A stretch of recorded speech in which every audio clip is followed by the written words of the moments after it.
बड़ोदरा के railway station के platform number 6 का पार्सल विभाग, जहां पर आज एक काफ़ी चौंकाने वाला नज़ारा देखने मिला।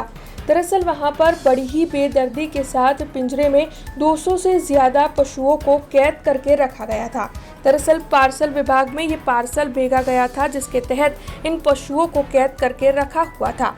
लेकिन आखिरकार ऐसे पशुओं को पार्सल के तहत क्यों भेजा गया है, ये सवाल ज़रूर उठ खड़ा हुआ। जब आने जाने वाले लोगों ने ये देखा तो तुरंत ही वन विभाग को इत्तला दे दी गई। तब वन विभाग की टीम वहां पर पहुंची और इस मामले में उनकी ओर से आगे कार्रवाई शुरू की गई। हावड़ा से आते हैं ये, हावड़ा से पार्टी बेचती है, पार्टी का उसी का तो इन्वेस्टिगेशन हो रहा है। हाँ, ट्रेन में आए ना, बुलाया हुआ है, वो बताएगा। हम तो फॉरवर्डिंग नोट जो होता है उसके हिसाब से डिलीवरी देते हैं। भाई ये तो पार्टी के नाम से आता है, जिसके नाम से आता है उसको वही तो इन्वेस्टिगेशन कर रहे हैं अभी। અત્યારે ઇન્વેસ્ટિગેશન ચાલી રહ્યું છે। ખૂબ પ્રમાણમાં જે ટ્રાન્સપોર્ટેશન લોસ છે એ બ્રીચ થવામાં આવ્યું છે।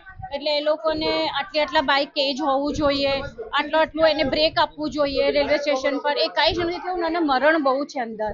એટલે હવે અમે જ કરીએ છીએ કે આ કોનો કન્સાઇનમેન્ટ છે અને આ ક્રુઅલ્ટી થઈ છે ભયંકર, કેમ કે આ પ્રેગ્નન્ટ છે। અડધા તોની જે પ્રેગ્નન્ટ અંદર બચ્ચા આપ્યા એટલે ભૂખના મારે એના જ બચ્ચાને માં ખાઈ ગઈ છે। એ તમે જોઈ શકો છો અંદર, અને ભયંકર ક્રૂરતા થઈ છે। એટલે હવે રેલવે અને પોલીસ અને એસપીસીએ આમાં ઇન્વોલ્વ થશે કે આ ક્યાં જતું હતું। વેસ્ટ બેંગોલથી આવ્યા છે એ જ અમે હવે તપાસ કરીએ છીએ કે કોણ છે લઈ જવા વાળું, કોણ છે। અહીંથી અન્ય લઈ જતા હતા કે વડોદરા જ ઉતરી રહ્યા હતા એ બતાવી છે, ને પેપર સાચા છે કે નહીં એ તપાસ કરી રહ્યા છે। એક્સપેરિમેન્ટ બેઝ માટે લઈ જઈ રહ્યા છે એવું લખે છે અંદર લેટરમાં। 100-200 ની આસપાસ હોય। હા, આ લોકોના ઉપર એક્સપેરિમેન્ટ જે રીતના રેબિટ્સ પર થતા હોય છે, લેબોરેટરીઝ વાળા કરતા હોય છે એ રીતના થાય છે। હવે બહાર કાઢીશું તો ખબર પડશે, પણ જે રીતના કેજમાં, નાના કેજમાં ક્રૂરતાથી ભર્યા છે ને, ખીચોખીચ, અને ઘણા તો મરી ગયા છે। એટલે ક્રુઅલ્ટી થઈ છે। પ્રિવેન્શન ઓફ ક્રુઅલ્ટી ટુ 1960 ના અંતર્ગત આના ઉપર ભયંકર ક્રૂરતા થઈ છે। હવે આ એક એવું હતું, કોઈ રેલવે યાત્રી અહીંથી જોયું તો હાવડા ટ્રેનમાંથી ઉતરેલા હતા અને 1.5 કલાકથી આવી રીતના પડી રહ્યા હતા। જેની જાણ અમારા ગ્રુપમાં થતાં મેં અને નેહાબેન સ્થળ પર પહોંચી અમારા સિનિયર રાજભાવ સરને વાત કરતા એ મિટિંગમાં હોવાથી એ ના પહોંચી શક્યા। ત્યારબાદ જોયું તો ખરેખર સસલા, ઉંદર, ગિનીપિક્સ આ બહુ જ ક્રૂરતાપૂર્વક ભરી રાખેલા હતા। તો તેની જાણ અમે જોયું અને રેલવેની અંદર જે નવલ સર છે એમને જાણ કરી, એમની ઓથોરિટી માંગી, એમની પરમિશન માંગી।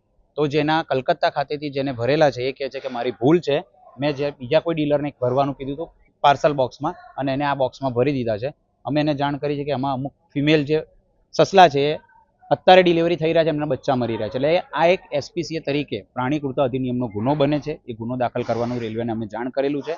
ત્યારબાદ અમે ડીઆરડી પ્રતાપનગરમાં અમે એમની લેખિત રજૂઆત કરીને કહેવાના છે કે આ જ્યાંથી ભરેલા છે એમના નોર્મ્સ ફોલો નથી કરવામાં આવ્યા। નોર્મ્સમાં પહેલું એક આવે કે તમે જે પાર્સલ કેજ છે એની અંદર જુઓ કેટલા મુકાય।